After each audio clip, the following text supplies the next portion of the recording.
In this video, we're going to give commentary over a solo round on a mage. It should be noted our gear is barely above a base kit with some consumables.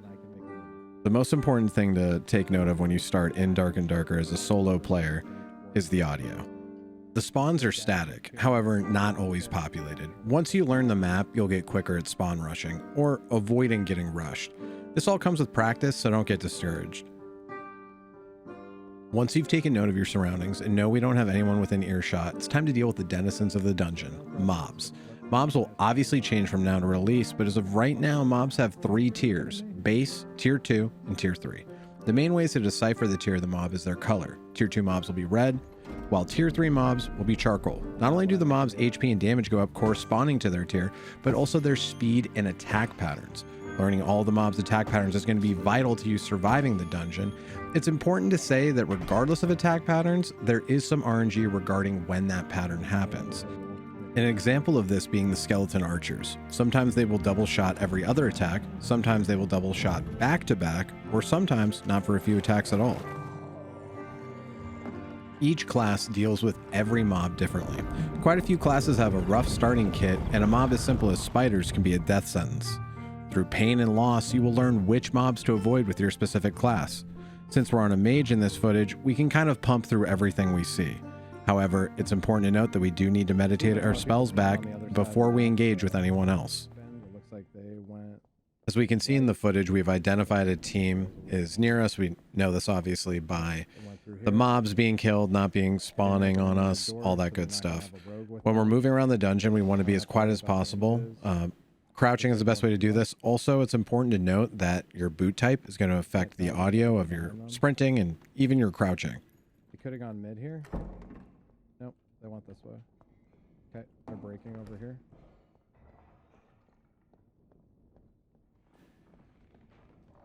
We can see that our opponent is not paying attention and they are on mobs. When people are on mobs, it's very difficult for them to hear you coming at them, so you can usually get the jump on them. He was low, most likely. We get the one shot. We're going to haste ourselves. We always want to be hasted on a mage so we can cast and run. We're using zap because it's a short cast time. It's hit scan. Very good to kite with. Barbs are going to be the most difficult fight for us simply because they have a lot of HP and a ton of magic resist if they take the perk for it. We can maybe assume that that person was with these two. There might be another one, so this could be a full 3-man. The best way for us to kill the barbarian would be to land a bunch of magic missiles on him. We go for it at this point, and then we almost get one shot, so if we had more gear, we probably would have killed him, but from a base kit, you want to do that from farther away if possible. Right now, we should be getting out to stat, but these ended up being some friends from my community that we just ended up in a game with, so we were trying to flex on them a little. Haste and invis is one of your best tools as a mage to just get out. Just always be mindful that they can hear your footsteps, so if they have their headset in, they can easily track you. If you're on other classes, there's a ton of different ways to escape. We know all the mobs here are up. So the benefit we have is if they chase us, we can invis here to drop all of the aggro on us. Now, if they didn't run into the mob's aggro, those mobs would all re-aggro on us. So we want to make sure we have an escape here if we take the fight. Luckily for us, the mobs did aggro onto our opponents, so we're going to stat up here, meditate, get some spells back. How many zaps did he take and not die? We actually are going to try to do multiple meditates here if they allow us. A lot of times opponents will let you scurry away, get the mobs on them, and then they just won't keep pushing. This game has a way of making people fear, you know, and mobs do a great job of holding people's attention and giving them something to worry about. So if mobs are on your opponents, take all the time you need to stat. That the mobs might even do the job for you. Half the time they do. We'll fast forward through the statting here.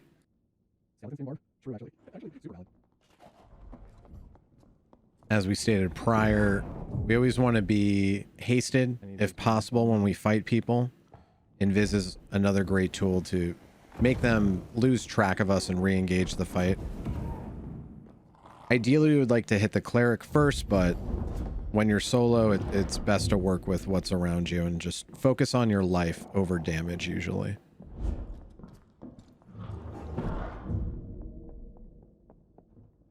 We're trying to pull them into a choke point with us so we can effectively hit our magic missiles. They decide to wisen up a little bit and retreat. But unfortunately, the healer gets hit in the back with the mob. As I said before, mobs are insanely dangerous in Dark and Darker, so you take your eye off them for 1 second and it could be the end of the run. We need to get rid of the mobs on us before we take the fight. Just because it's a narrow corridor, so I personally don't like leaving mobs at my exit in a narrow corridor. Weird things can happen. You can easily get stuck and die and lose a run. There's a lot of RNG involved, so try to eliminate as much of that RNG as possible, especially in the PvP related situations. When we're soloing, we're trying to get some loot and get out. So, you know, right here would be a great time if we didn't have anything in our stash to get out. We don't need to keep chasing for the kill. Usually one of the most common ways you're going to die in Dark and Darker is due to your own greed. Right there, what we saw was a red portal. Red portals take you down a level in the dungeon. A blue portal would be what we want to take so we can extract and get our loot in the stash. We know our barbarian friend here doesn't have another cleric to help him out, so this is pretty easy pickings for us. What he would have to do is catch us in a corner,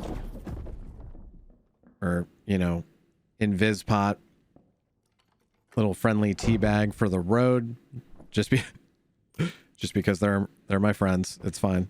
It's friendly bagging between friends, guys. Totally okay. Yeah, I thought you were juiced. After the fight, you always want to make sure to take stock of audio again, because during a fight, you're most likely not hearing people sneaking up on you as easily as you would have if you were playing the audio, right? It's difficult to do that when a barbarian's running at your face with an axe. Definitely someone right over there. We hear some audio, but we don't have a lot of spells, so at this point, we make the smart choice to get out. We could stay. That would be the greedy play, but again, you're playing solo. You got to play smart and take your W's when you can. There's going to be many rounds where you just don't have any chance to get out at all, so when you do have a chance, make sure you take it. That completes our first solo guide. Make sure to leave any comments or suggestions below and give us a subscription if you found the video helpful. This is your Dark and Darker Tavern Master signing out.